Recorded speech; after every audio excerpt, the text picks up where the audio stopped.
Hi students, in last video we discussed about the introductory part of the chapter Plant Kingdom, and we discussed in detail about the characteristics of the kingdom Plantae and the classification system, right? And today we are going to discuss about the groups or the classification of the kingdom Plantae, and we also are going to discuss about the basis of subclassification of Plantae. And this we already studied in the 9th standard. What are the basis of classification of Plantae? Yeah. So just we will discuss it once more. So we will recall it. Yeah. What are the bases? One is whether they have differentiated body design or differentiation of plant body into tissue. So differentiation or means what? Differentiation in the case of plant, whether they have a differentiated body design means whether they have root, stem or leaves. And whether they bear seeds or ability to bear seeds. And if at all they have the ability to bear seeds, whether the seeds are naked or enclosed. Yes, so these are the basis of classification of kingdom Plantae, right? Now based on this, right, the Plantae kingdom is being subgrouped. So this also we have already learned in 9th standard, like the main groups are, and each one we are going to study in detail. So the first one is the basic one. The first group is Thallophyta. And the second one is Bryophyta. Then Pteridophyta. Then comes Phanerogams. And in that also we are going to discuss about gymnosperms and angiosperms. Okay, so now we will discuss about Thallophyta in detail. So Thallophyta, which is not having a particular body differentiation, that means no body differentiation. So no particular, we can distinguish the stem, leaves or roots, right?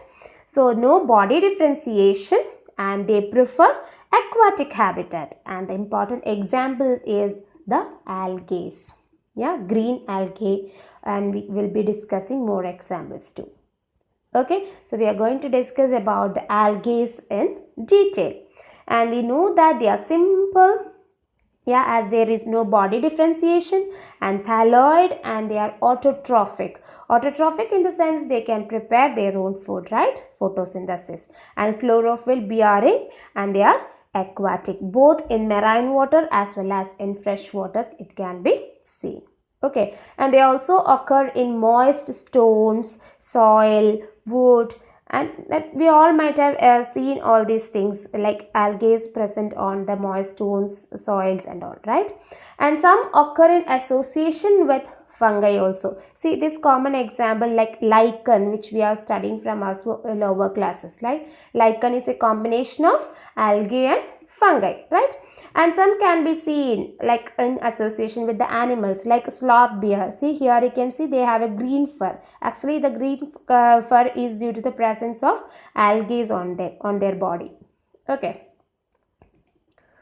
And they form, and the size of algae is highly variable. That means some are microscopic and unicellular, and some can be seen in colonial form, and some can be seen in filamentous form. So what are these? We'll see. So unicellular in the sense unicellular, one cells, like single cells, like Chlamydomonas is an example of that.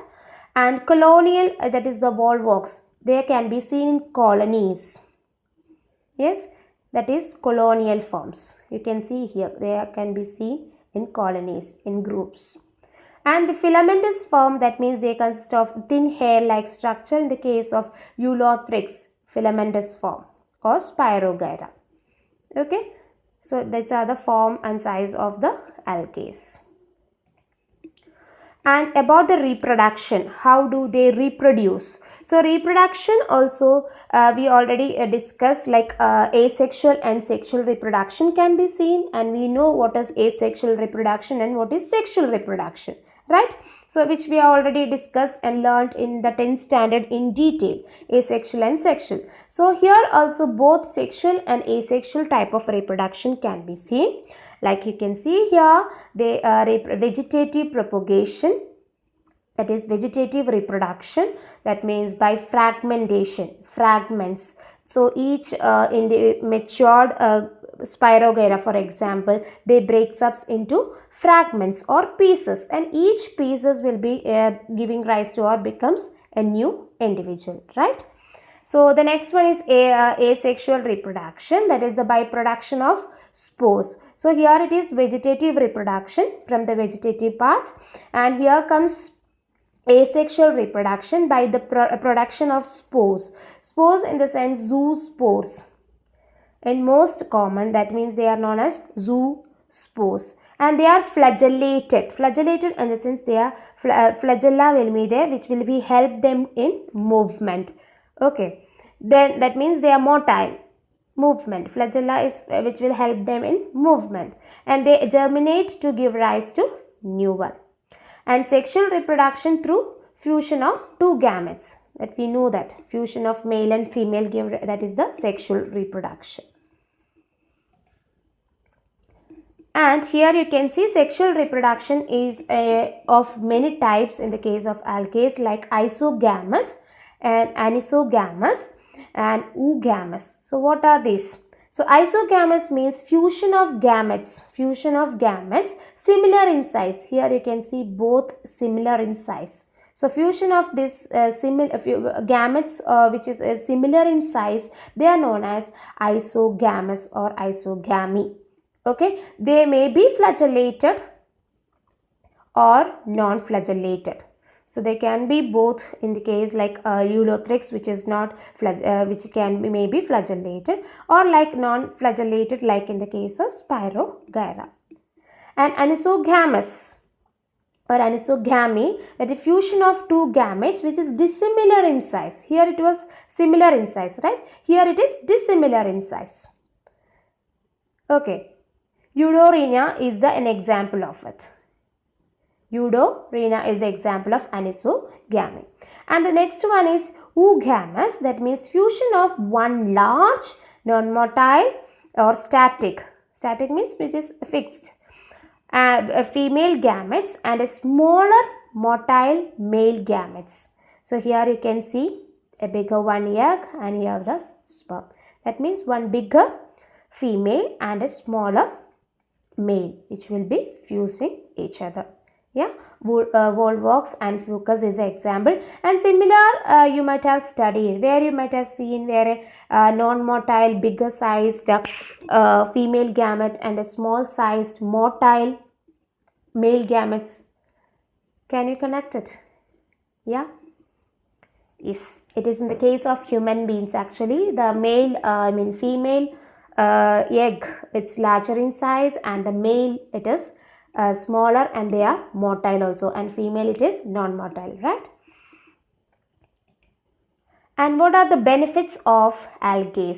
So algae, we know they are autotrophs, so photosynthesis. So they do photosynthesis and they fix half of the total carbon dioxide in earth and increase the level of dissolved oxygen, and they are primary producers and the basis of the food cycles of all aquatic animals, as they are autotrophs. And about 70 species of marine algae are used as food. Yeah, Porphyra, Laminaria and Sargassums are the few examples of it. And agar from Gelidium and Gracilaria is used to grow microbes. Yeah, agar, the medium for growing the microbes. Okay, and in ice creams and in jellies also a few types of algae is being used. So these are some of the benefits of algae. And some marine brown and red algae produces hydrocolloids. Hydrocolloids means water holding substances. Okay, example algin and brown algae, and carrageen, that is red algae. Carrageen, that is a red algae, and these are commercially being used. And protein-rich unicellular algae like Chlorella and Spirulina are used as food supplements. Here you can see Chlorella and chlorella and spirulina, which is been used as a food supplement by the space travelers. So there are lots of benefits of algae.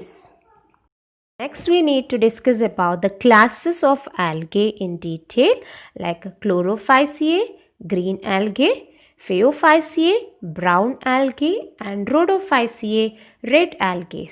So these classes of algae we need to study in detail, and this will be explained in the next video. Thank you.